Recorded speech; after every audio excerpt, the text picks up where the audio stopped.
Hi friends, welcome to competitive cracker. ഞാൻ ആശാ ബിനീഷ്.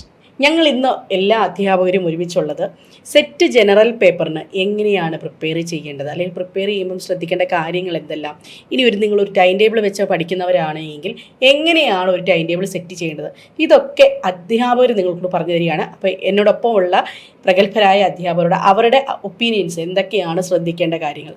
അപ്പോൾ ആദ്യം നമുക്ക് മാർക്ക് ഡിസ്ട്രിബ്യൂഷൻ തുടങ്ങാം. എന്തൊക്കെയാണ് ശില്പ മിസ്സേ പറയാനുള്ള മാർക്ക് ഡിസ്ട്രിബ്യൂഷനിൽ? അപ്പോൾ നമുക്ക് ജനറൽ പേപ്പർ വരുന്നത് 120 മാർക്കിനാണ്. അത് സെക്കൻഡ് പേപ്പറും അതെ 120 തന്നെയാണ് വരുന്നത്.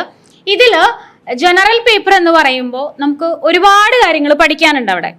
അവിടെ നമുക്ക് സിലബസ് നോക്കുകയാണെങ്കിൽ നമുക്കറിയാം GK എന്ന് പറഞ്ഞൊരു ടോപ്പിക് ഉണ്ട്.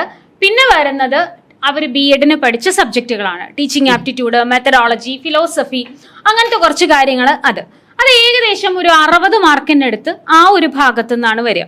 ബാക്കി 60 എന്ന് പറയുന്നത് നമുക്ക് സ്റ്റാറ്റിക് ആയിട്ടുള്ള GK ഉണ്ടാകാം, പിന്നെ ഇംഗ്ലീഷ്, മാത്സ്, സയൻസിൽ നിന്നുള്ള ചോദ്യങ്ങൾ, ഹിസ്റ്ററി, കോൺസ്റ്റിറ്റ്യൂഷൻ, കറണ്ട് അഫയർ, ഇങ്ങനെ പലതരത്തിലുള്ള ചോദ്യങ്ങളായിരിക്കും. ഇതെല്ലാം കൂടെയാണ് ഒരു ഉദ്യോഗാർത്ഥി ഇത്രയും വാസ്റ്റ് ആയിട്ട് പഠിക്കേണ്ടതായിട്ടുണ്ട്. അതെ അതെ, ശരിക്കും വാസ്റ്റ് ആയിട്ട് പഠിക്കുക എന്നുള്ളതല്ല, ഇത്രയും ടോപ്പിക്കുകളുണ്ട് നമുക്ക് അവിടെ നമുക്ക് വലിച്ചു വാരി പഠിക്കണ്ട. അതെ അതെ, അതായത് മാർക്ക് ഡിസ്ട്രിബ്യൂഷൻ ഇപ്പം സയൻസിന്റെ പോർഷൻസ് ഒത്തിരി, കെമിസ്ട്രി നമ്മൾ പറഞ്ഞതുപോലെ കെമിസ്ട്രി ഫിസിക്സും മാത്രം പഠിച്ചുകൊണ്ടിരുന്നു കഴിഞ്ഞാൽ ഈ പോർഷൻസ് ഇല്ല. കാരണം നമുക്ക് കെമിസ്ട്രി എന്ന് പറയുമ്പോൾ ഇഷ്ടം പോലെ ടോപ്പിക് പഠിക്കാനുണ്ട്. പക്ഷെ നമ്മൾ കെമിസ്ട്രി മുഴുവനായിരുന്നു പഠിക്കുകയല്ല വേണ്ടത്. അത് നമുക്ക് സ്ഥിരമായി ചോദിക്കുന്ന ചില ഭാഗങ്ങളുണ്ട്. അതുപോലെ സയൻസ് നമ്മൾ പൊതുവെ എടുക്കുകയാണെന്നുണ്ടെങ്കിൽ കൂടുതൽ ചോദിക്കുന്നത് രോഗങ്ങളുമായിട്ട് ബന്ധപ്പെട്ടിട്ടുള്ള കാര്യങ്ങൾ. പിന്നെ റീസെന്റ് ആയിട്ട് ഇപ്പൊ കറണ്ട് അഫയർ ചേർത്ത് പഠിക്കുമ്പോൾ റീസെന്റ് ആയിട്ട് ഏതെങ്കിലും വാക്സിനുകൾ കണ്ടെടുത്തിട്ടുണ്ടെങ്കിൽ, അല്ലെങ്കിൽ ഏതെങ്കിലും രോഗങ്ങളെ കുറച്ചുകൂടെ സീരിയസ് ആയിട്ട് ഇപ്പൊ നമ്മൾ കൊറോണയൊക്കെ വന്ന ഒരു സമയത്തൊക്കെ അങ്ങനത്തെ ചോദ്യങ്ങൾ, അല്ലെങ്കിൽ അതിന്റെ പ്രോഗ്രാംസ്, അങ്ങനത്തെ കാര്യങ്ങളൊക്കെ വൈറസുകൾ കണ്ടെത്തുന്നു, ആയിരിക്കും കൂടുതൽ ചോദിക്കുന്നത്. പിന്നെ GK പോർഷൻസ് പറയുകയാണെങ്കിലോ, GK എന്ന് പറയുമ്പോൾ സ്റ്റാറ്റിക് GK ചോദിക്കാറുണ്ട്. അതായത് യുനെസ്കോ ആയിട്ട് ബന്ധപ്പെട്ട് അവരുടെ ഹെഡ് ക്വാർട്ടേഴ്സുകൾ, അവരുടെ ഈ ഏതെങ്കിലും ഒരു ഡേകൾ നമ്മൾ ആഘോഷിക്കാറുണ്ട്, ബന്ധപ്പെട്ട്. അപ്പൊ ഡേകൾ ചോദിക്കുമ്പോൾ ഈ വർഷത്തെ അവരുടെ ടാഗ് ലൈൻ അല്ലെങ്കിൽ മോട്ടോ, തീം എന്താണ്, അങ്ങനത്തെ ചോദിക്കാറുണ്ട്. പിന്നെ ആർട്ട് ആൻഡ് കൾച്ചർ ആണ്. അത് കുറച്ച് വലിയ ടോപ്പിക്കാണ്. വലിയ ടോപ്പിക് എന്ന് പറഞ്ഞു കഴിഞ്ഞാൽ സ്ഥിരമായി ചോദിക്കുന്ന ഒരു ഭാഗമാണ്. അത് ഈ തവണത്തെ ക്വസ്റ്റ്യൻ പേപ്പറിൽ സ്ഥിരം പാറ്റേണോ കുറച്ചൊന്ന് ചില ഭാഗങ്ങൾ കുറച്ചൊന്ന് മാറിയായിരുന്നു. പക്ഷെ ഇപ്രാവശ്യം ആർട്ട് ആൻഡ് കൾച്ചർ 5-6 ചോദ്യം വരെ ചോദിച്ചു. ആർട്ട് ആൻഡ് കൾച്ചർ അത് നമ്മൾ കേരളത്തിലെ മാത്രം പഠിച്ചാൽ പോരാ, ഇന്ത്യ ഒട്ടാകെയുള്ള ഓരോ സംസ്ഥാനങ്ങളുടെയും ഡാൻസ് ഫോംസ്, അല്ലെങ്കിൽ ഈ ഇതുപോലെ GI ടാഗ് കിട്ടുന്ന കുറച്ച് കാര്യങ്ങളൊക്കെ ഉണ്ട്. അതൊക്കെ ഇതിനെ ചേർത്ത് പിന്നെ ലിറ്ററേച്ചർ, പുസ്തകങ്ങൾ ധാരാളം ചോദിക്കാറുണ്ട്. ആ പുസ്തകങ്ങൾ എന്ന് പറയുമ്പോൾ നമുക്ക് ചിലപ്പോൾ ഒരു പുസ്തകം പഠിച്ചുകൊണ്ട് ആവില്ല. കാരണം അവിടെ ചോദിക്കുന്നത് ചിലപ്പോൾ മാച്ച് ദ ഫോളോയിങ് ആയിരിക്കും. അപ്പൊ ഒരു 4 എണ്ണത്തിന് ഉത്തരം, അല്ലെങ്കിൽ ഒരു 3 എണ്ണത്തിനെങ്കിലും അറിഞ്ഞാലേ നമുക്ക് ഓപ്ഷനിലേക്ക് എത്താൻ പറ്റുള്ളൂ. അപ്പൊ അത്യാവശ്യം വലിയ പോർഷനാണ് ഈ പറയുന്ന GKയും സയൻസും കൂടി ഉൾപ്പെടുന്ന പോർഷൻസ്. മാർക്ക് ടോട്ടൽ മാർക്കുകൾ എന്ന് പറയുന്നത് ഏകദേശം ഒരു 60ന്റെ അടുത്ത് വരും. 60ന്റെ അടുത്ത് വരുന്ന ഏകദേശം പകുതി മാർക്ക് വരുന്ന ഒരു ഏരിയ ആണ് ഈ പറയുന്ന ഏരിയ. കറണ്ട് അഫയേഴ്സ് ഉൾപ്പെടെയാണോ 60 മാർക്ക് വരുന്നത്? കറണ്ട് അഫയേഴ്സ് ഏകദേശം എത്ര മാർക്കിലേക്ക് വരുന്നുണ്ട്? ഒരു 18 മാർക്കുകളിലേക്ക് വരുന്നുണ്ട് കറണ്ട് അഫയേഴ്സ്. 18-15 മാർക്കുകൾ തൊട്ടൊക്കെ തന്നെയാണ് വേരി ചെയ്ത് മാറുന്നുണ്ട്. ഇപ്പോഴാണ് കറണ്ട് അഫയേഴ്സിന് ഇത്രയും റെലവൻസിലേക്ക് വന്നത്, അല്ലെ? ആ കറണ്ട് അഫയേഴ്സിൽ എന്തൊക്കെയാണ് സാധാരണ? ശരിക്കും പറഞ്ഞാൽ നമ്മളിപ്പോൾ ഒരു ന്യൂസ് പേപ്പർ വായിക്കുമ്പോൾ തന്നെ ചില ടോപ്പിക്സ് വളരെ ഇമ്പോർട്ടൻ്റ് ആണ്. ഇപ്പോൾ സിലബസ് തന്നെ കിടപ്പുണ്ട് അവാർഡ്സ്, വളരെ ഇമ്പോർട്ടൻ്റ് ആണ് അവാർഡ്സ്. പിന്നെ പറയുന്നത് സയൻസ് ആൻഡ് ടെക്കിനകത്ത് ചിലപ്പോൾ DRDO, ISRO, അതും പഴയ പോലെ അല്ല ഇപ്പോൾ ചോദിക്കുന്നത്. പണ്ടൊക്കെ ചോദിക്കുമായിരുന്നു ISROന്റെ ഹെഡ് ക്വാർട്ടേഴ്സ് എവിടെയാണ്, അല്ലെങ്കിൽ ചെയർമാൻ്റെ പേര്. ഇപ്പം അങ്ങനെയല്ല, കുറച്ച് മാറ്റം വന്നിട്ടുണ്ട് സംഭവം. ഇപ്പോൾ ചോദിക്കുന്ന ഫിസിക്കൽ ലാബോറട്ടറി എവിടെയാണ്, അല്ലെങ്കിൽ റിമോട്ട് സെൻസിങ് സെന്റർ എവിടെയാണ്, അല്ലെങ്കിൽ ISROന്റെ പ്രൈവറ്റ് വിങ് ഏതാണ്, അതും മിസ് പറഞ്ഞ പോലെ തന്നെ മാച്ച് ദ ഫോളോയിങ് ആയിട്ടാണ് ചോദിക്കുന്ന സംഭവം. അപ്പൊ ഇത് എങ്ങനെ ഒരു ഉദ്യോഗാർത്ഥി പഠിക്കും? ന്യൂസ് പേപ്പർ റീഡിംഗ് വളരെ ആവശ്യമാണ്. ന്യൂസ് പേപ്പർ റീഡിങ് ഒരു ന്യൂസ് പേപ്പറിൽ നമ്മൾ എന്തെങ്കിലും ഒരു സാധനം കണ്ടു കഴിഞ്ഞാൽ, സപ്പോസ് ഇപ്പോൾ നമുക്കറിയാം 2024 നമ്മൾ ന്യൂസ് പേപ്പർ വായിക്കുകയാണെന്ന് വെച്ചോ, 5 പേർക്ക് ഭാരത് രത്ന കിട്ടി. ബട്ട് പണ്ട് നമ്മൾ കേട്ടത് ഒരു വർഷം മാക്സിമം എത്ര പേർക്ക് കിട്ടിക്കൊണ്ടിരുന്നത്? 3 പേർക്ക്. കേട്ടോ, അതിൽ തന്നെ ഒരു മാറ്റം വന്നു.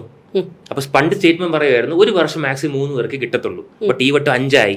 അപ്പൊ നമ്മൾ ചിന്തിക്കേണ്ട അത് മാത്രമല്ല, ആർക്കൊക്കെ കിട്ടി അവരുടെ ചിലപ്പോൾ വേറെ രീതിയിലും ക്വസ്റ്റ്യൻസ് വരാം. അവരെവിടെയാ ജനിച്ചത്? ഇപ്പൊ ഞാനൊരു ക്വസ്റ്റ്യൻ കണ്ടത് ഈ വട്ടത്തെ തന്നെ, പുള്ളി ജനിച്ചത് ചെന്നൈയിലാണ്, പുള്ളിക്ക് പത്മവിഭൂഷൺ കിട്ടിയായിരുന്നു. ആ നാഷണൽ സെക്യൂരിറ്റി അഡ്വൈസറിന്റെ പേരെന്താണ്? കണ്ടോ, അതിനകത്ത് സെക്യൂരിറ്റി വരുന്നുണ്ട്, ജനിച്ചത് എവിടെയാണ്, ഇതെല്ലാം കൂടെ ഓപ്ഷൻസ് ആയിട്ട് ചോദിക്കുന്നുണ്ട്. അപ്പൊ ഒരു ഭാരത് രത്ന കണ്ടാൽ ആർക്ക് കിട്ടിയെന്ന് മാത്രമല്ല പഠിക്കണ്ടേ, പേര് മാത്രം പഠിച്ചിട്ട് പോകുക എന്നുള്ളതല്ല അവിടെ ഒരു ഏരിയ. അപ്പൊ ഞാൻ ചോദ്യം ഇതായിരുന്നു, ഏതൊക്കെ റിസോഴ്സസ് യൂസ് ചെയ്യാമെന്നോ. അന്ന് ഒന്ന് ഈ LBSുമായി ബന്ധപ്പെട്ടതായതുകൊണ്ട് തന്നെ സയൻസ് ആൻഡ് ടെക്നോളജിക്ക് കറണ്ട് അഫയേഴ്സ് വളരെയധികം പ്രാധാന്യമുണ്ട്. അതായത് ഈ പറയുന്ന ISRO അല്ലെങ്കിൽ സാറ്റലൈറ്റുകൾ തുടങ്ങിയ കാര്യങ്ങളുണ്ട്. അപ്പൊ നിങ്ങൾ അതോടൊപ്പം അത് അവിടെ കൂട്ടി വായിക്കേണ്ടി വരട്ടം ലേറ്റസ്റ്റ് ആയിട്ട് വരുന്ന ന്യൂസുകൾ അറിയുക. അതോടൊപ്പം തന്നെ ഗവൺമെന്റിന്റെ വെബ്സൈറ്റുകൾ പ്രോപ്പർലി ഇവർ നോക്കണം, അല്ലെ? അതോടൊപ്പം തന്നെ കൂടുതലും ഇപ്പം കഴിഞ്ഞ തവണകളിൽ ചോദിച്ചത് കൂടുതലും കേരളത്തിലെ പദ്ധതികളൊന്നും അല്ല അവിടെ ചോദിക്കുന്നത്, നാഷണൽ ലെവലിലെ പദ്ധതികളാണ് ചോദിക്കുന്നത്, അല്ലെ? അപ്പൊ നാഷണൽ ലെവലിലെ കറണ്ട് അഫയേഴ്സിൽ ഉൾപ്പെടുന്ന റീഡ് ചെയ്യുന്ന ന്യൂസ് പേപ്പേഴ്സ് നമ്മൾ കേരളം മാത്രം വായിച്ചുകൊണ്ടിരുന്നു കഴിഞ്ഞാൽ സെറ്റ് പരീക്ഷയുടെ ജനറൽ പേപ്പറിൽ നമ്മൾ നടക്കത്തില്ല. അതിന്റെ ഒരു എക്സാമ്പിൾ ഞാൻ പറയാം മിസ്. ഞാൻ കണ്ടത് ഗംഗ ആക്ഷൻ പ്ലാൻ ആരാ തുടങ്ങിയെന്നാ ചോദിച്ചത്. നമ്മൾ നോർമലി സ്കീമായിട്ട് പഠിക്കുമ്പോൾ നമമി ഗംഗ എന്നൊക്കെയല്ലേ പഠിക്കുന്നത്. അവർ കണ്ടോ കുറച്ച് ബാക്കിലോട്ട് പോയി. അപ്പോ ചിലപ്പോൾ സബ്ജക്ട് ഓറിയന്റഡ് കറണ്ട് അഫയേഴ്സ് പോലും ചോദിക്കാം, അല്ലെങ്കിൽ എന്റെ സ്റ്റാറ്റിക് ജയിക്കാൻ ചോദിക്കാം. ഇപ്പൊ നമ്മൾ കേൾക്കുമ്പോൾ ന്യൂസ് പേപ്പർ ഇപ്പൊ കാണാം, ഇന്ത്യ പാകിസ്ഥാൻ പ്രശ്നം വരുമ്പോൾ ഇൻഡസിന്റെ വെള്ളം നിർത്തി വെക്കും എന്നൊക്കെ പറഞ്ഞ് നമ്മൾ വായിക്കും.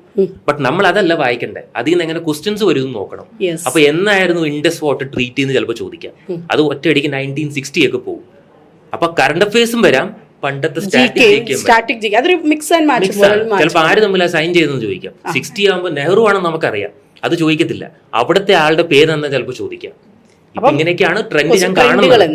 അപ്പം അടുത്ത് ഈ ഒരു 60 മാർക്ക് നമ്മളിപ്പോ പറഞ്ഞു, ഏകദേശം ഒരു ഏരിയ മനസ്സിലായി. അടുത്ത അതുപോലെ തന്നെ സൈക്കോളജിയുമായിട്ട് ബന്ധപ്പെട്ടതും ഉള്ള ഫിലോസഫിയുമായി ബന്ധപ്പെട്ടതും ഒക്കെ കാര്യങ്ങളുണ്ട്. ഇതെങ്ങനെയാണ് ഈ സബ്ജക്റ്റിൽ പഠിക്കേണ്ടത്? B.Ed മാത്രം പഠിച്ചാൽ മതിയോ? B.Ed ഉള്ളവർക്ക് ഇതിൽ ഫിലോസഫിയുടെ പാർട്ട് വരുന്നുണ്ട്, പിന്നെ ടീച്ചിങ് ആപ്റ്റിറ്റ്യൂഡ്, സൈക്കോളജി, പിന്നെ അല്ലാതെ റിസർച്ച് മെത്തഡോളജി. നമ്മൾ ഒരുപാട് പോർഷൻസ് B.Ed പഠിക്കുന്ന അതേ പാർട്ട് തന്നെയാണ്. കമ്മ്യൂണിക്കേഷൻ, അങ്ങനെ എല്ലാ ഭാഗവും വരുന്നുണ്ട്. അത് കൂടാതെ റിസർച്ച് മെത്തഡോളജി എന്ന് പറഞ്ഞൊരു ഭാഗം വരുന്നുണ്ട്. അപ്പൊ റിസർച്ച് ഒക്കെ നമ്മൾ B.Ed അങ്ങനെ റിസർച്ച് ആയിട്ട് പഠിക്കുന്നില്ല, പക്ഷെ M.Ed ആണ് കൂടുതലായിട്ട് റിസർച്ച് ഒക്കെ പഠിക്കുന്നത്. അപ്പൊ ആ ഒരു മൊഡ്യൂളിൽ നിന്ന് വരുന്നുണ്ടെങ്കിലും അത് നമുക്ക് ഈസി ആയിട്ട് മാർക്ക് സ്കോർ ചെയ്യാൻ പറ്റുന്ന ഭാഗമാണ്. പക്ഷെ അതിൽ നിന്ന് നിർബന്ധമായിട്ട് ചോദ്യങ്ങൾ വരാറുണ്ട് എല്ലാ ഏരിയയിലും. ഹിസ്റ്റോറിക്കൽ റിസർച്ച് അതുമായിട്ട് ബന്ധപ്പെട്ട് ഡീപ്പായിട്ടുള്ള ചോദ്യങ്ങൾ തന്നെ ചോദിച്ചിട്ടുണ്ട്. അതെങ്ങനെ ഒരു ഉദ്യോഗാർത്ഥി പഠിക്കും? അത് നമ്മൾ കൃത്യമായിട്ട് അതിലെ കൺസെപ്റ്റ് നമ്മൾ ആദ്യം ചെയ്യേണ്ട കാര്യം സിലബസ് ഡൗൺലോഡ് ചെയ്യുക എന്നുള്ളതാണ്. അപ്പൊ സിലബസ് ഡൗൺലോഡ് ചെയ്തതിനു ശേഷം റിസർച്ചിൽ എന്തൊക്കെ വരുന്നു എന്നുള്ളത് നമ്മൾ ആദ്യം മനസ്സിലാക്കാം. അതിനുശേഷം പഠിച്ചെടുക്കുന്ന പറ്റുന്ന ഭാഗങ്ങൾ മാത്രമേ ഉള്ളൂ. ഒരു മൊഡ്യൂൾ മൊത്തം റിസർച്ചുമായിട്ട് ബന്ധപ്പെട്ട കാര്യങ്ങളാണ്. സ്റ്റഡി മെറ്റീരിയൽ ഒക്കെ അവൈലബിൾ ആണ്. B.Ed അവൈലബിൾ ആണോ? അതെ അതെ, B.Ed അവൈലബിൾ ആണ്. അല്ലെങ്കിൽ നമ്മുടെ സൈറ്റിലൊക്കെ M.Ed ഒരു ടോപ്പിക്കാണ് റിസർച്ച് എന്ന് പറയുന്നത്. ഓക്കെ, അപ്പൊ M.Ed ടോപ്പിക്കിലും നമുക്ക് M.Ed ടോപ്പിക്കിന്റെ ഭാഗമാണ് അല്ലേ കൂടുതലും. ഇപ്പൊ ടീച്ചർ നോട്ട് കൊടുക്കുന്നതൊക്കെ M.Ed തന്നെ നോട്ടുകളാണ് പ്രിപ്പയർ ചെയ്തിട്ടാണ് ടീച്ചർ റിസർച്ച് ആപ്റ്റിറ്റ്യൂഡ് ചെയ്യാറുള്ളത്. അവിടെ കുട്ടിക്ക് മാർക്ക് സ്കോർ ചെയ്യാൻ എളുപ്പമാണോ അതോ പ്രയാസമാണോ? എളുപ്പമായിട്ട് മാർക്ക് സ്കോർ ചെയ്യാൻ പറ്റും. ഈ ഒരു 60 മാർക്ക് പലർക്കും ബുദ്ധിമുട്ടായിട്ട് വരുന്നത് GK ആണ്. കാരണം ഒന്നുകിൽ PG കഴിഞ്ഞ് വരുന്നവർ അല്ലെങ്കിൽ ജസ്റ്റ് B.Ed കഴിഞ്ഞ ആളുകളൊക്കെയാണ് നമ്മുടെ സെറ്റ് എക്സാമിന് വരുന്നത്. അപ്പൊ അവര് ഈ GK എന്ന് പറഞ്ഞ പോർഷൻസ് അവർ പഠിക്കുന്നത് കുറവാണല്ലോ. നമ്മൾ PSC ബേസ് ചെയ്തിട്ടാണല്ലോ GK പഠിക്കുന്നത്. അപ്പൊ അവർക്ക് മാർക്ക് സ്കോർ ചെയ്തെടുക്കാൻ പറ്റുന്ന ഒരു ഭാഗമാണ് ബാക്കിയുള്ള 60 മാർക്ക്. ഇനി അവർ പലരും പഠിക്കുമ്പോൾ PSCയിലെ പോലെ തന്നെയാണ് ഇവിടെ GK എന്ന് വിചാരിക്കും. ഒരിക്കലും അല്ല. PSCയിലെ GK അല്ല നമ്മൾ സെറ്റ് എക്സാമിന്റെ GK. നമ്മൾ വളരെ വ്യത്യസ്തമായിട്ട് തന്നെയാണ് അവിടെ GK ചോദിക്കുന്നത്. അതുപോലെ പഠിച്ചു കഴിഞ്ഞാൽ ഒരിക്കലും നിങ്ങൾക്ക് ഈ പോർഷൻസ് കവർ ചെയ്യാൻ പറ്റില്ല. അതുകൊണ്ട് വളരെ സ്പെസിഫിക് പോർഷൻസ് ആണ് അവിടെ ഉള്ളത്. അപ്പം ഇത് പഠിക്കാനായിട്ട് ഈ സൈക്കോളജിയും ഈ റിസർച്ചും ഒക്കെ പഠിക്കാനായിട്ട് ഏറ്റവും ഒരു എളുപ്പമുള്ള ഓർഡർ എന്താന്ന് പറയാൻ പറ്റുമോ?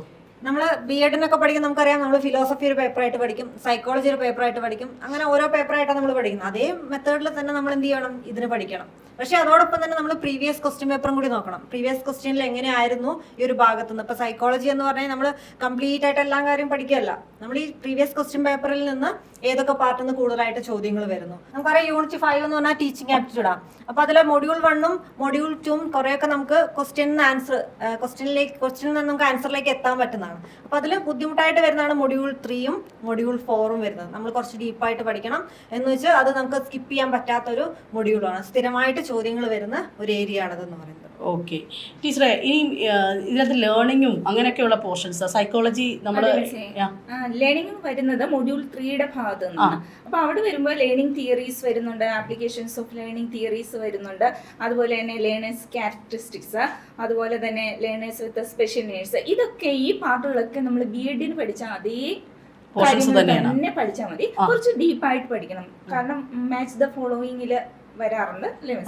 അതുപോലെ തന്നെ ഡീപ്പായിട്ടും വരാറുണ്ട്, സ്റ്റേറ്റ്മെന്റ് ടൈപ്പുകളും വരാറുണ്ട്. അതുപോലെ തന്നെയാണ് ഇവാലുവേഷന്റെ ഭാഗത്ത് നിന്ന് ആ BEd പഠിച്ച പാർട്ട് തന്നെ പഠിക്കേണ്ടതായിട്ടുണ്ട് നന്നായിട്ട് പഠിക്കേണ്ടത്. അപ്പൊ അങ്ങനെയാണെങ്കിൽ ഒരു എത്ര ദിവസം കൊണ്ട് ഈ പോർഷൻസ് ഒക്കെ കുട്ടിക്ക് പഠിക്കാൻ പറ്റും, ഈ ഒരു ടോട്ടൽ പോർഷൻസ്? ഇപ്പോഴും പഠിക്കുവാണെങ്കിൽ നമ്മൾ ഒരു 120 ഡേയ്സിന്റെ ടൈം ടേബിൾ പ്രിപ്പയർ ചെയ്തിട്ടുണ്ട്. അപ്പൊ അത് നന്നായിട്ട് ഡീപ്പായിട്ട് കുട്ടിക്ക് പഠിച്ച് മുന്നോട്ട് വരാൻ പറ്റും. 120 ദിവസം കൊണ്ട് നമ്മൾ ആദ്യത്തെ ഒരു ഫേസിൽ നമ്മൾ ജനറൽ പേപ്പറിനും പ്രാധാന്യം കൊടുക്കും. അതായത് നമ്മൾ പറയുന്നത് ജനറൽ പേപ്പർ മാത്രമായിട്ടല്ല, നിങ്ങൾ പ്രിപ്പയർ ചെയ്യുമ്പോൾ നമ്മൾ അല്ലേ സബ്ജക്റ്റ് പ്രിപ്പയർ ചെയ്യും, ജനറൽ പേപ്പറും പ്രിപ്പയർ ചെയ്യും. പക്ഷെ അവിടെ ഒരിക്കലും സബ്ജക്റ്റ് പഠിച്ച് തീർന്നിട്ട് മാത്രം ജനറൽ പേപ്പർ പഠിക്കാം എന്ന് വിചാരിച്ചു കഴിഞ്ഞാൽ നമ്മൾ പൊട്ടിപ്പോകും. പരീക്ഷയ്ക്ക് മിക്കവരും പാസ്സാകാത്തതിന്റെ പ്രധാനപ്പെട്ട കാര്യം എനിക്ക് തോന്നുന്നു ജനറൽ പേപ്പർ കൃത്യമായി പ്രിപ്പയർ ചെയ്യുന്നില്ല. അപ്പോൾ നിങ്ങൾ ആദ്യം തൊട്ട് തന്നെ ദിവസേന എന്ത് ചെയ്യാം, ജനറൽ പേപ്പർ പ്രാധാന്യം കൊടുക്കാൻ സാധിക്കും അല്ലേ? ക്ലിയർ ചെയ്യാൻ സാധിക്കാത്തതിന്റെ പ്രധാന കാരണം അത് തന്നെയാണ്. അതെ, അതായത് അത് വലിയൊരു കാര്യമാണ്. ഇതിപ്പോൾ ഇത് കണ്ടോ, ഓരോ വർഷത്തെയും ക്വസ്റ്റ്യൻ പേപ്പേഴ്സാണ്.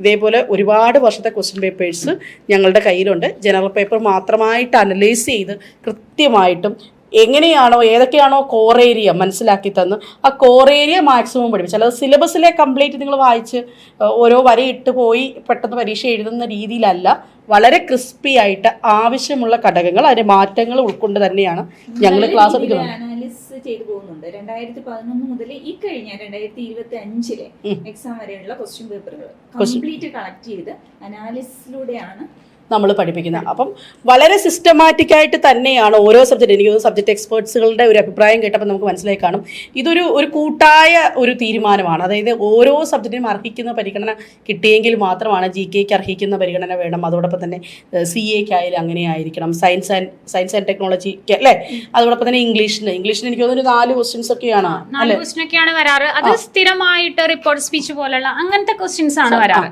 അപ്പൊ നമ്മളൊരു ശരിക്കും സിലബസിൽ പറഞ്ഞിട്ടുണ്ട് ഒരു 10ാം തരം വരെയുള്ള ഒരു നോളേജ് എന്നൊക്കെ പറഞ്ഞിട്ടുണ്ട്.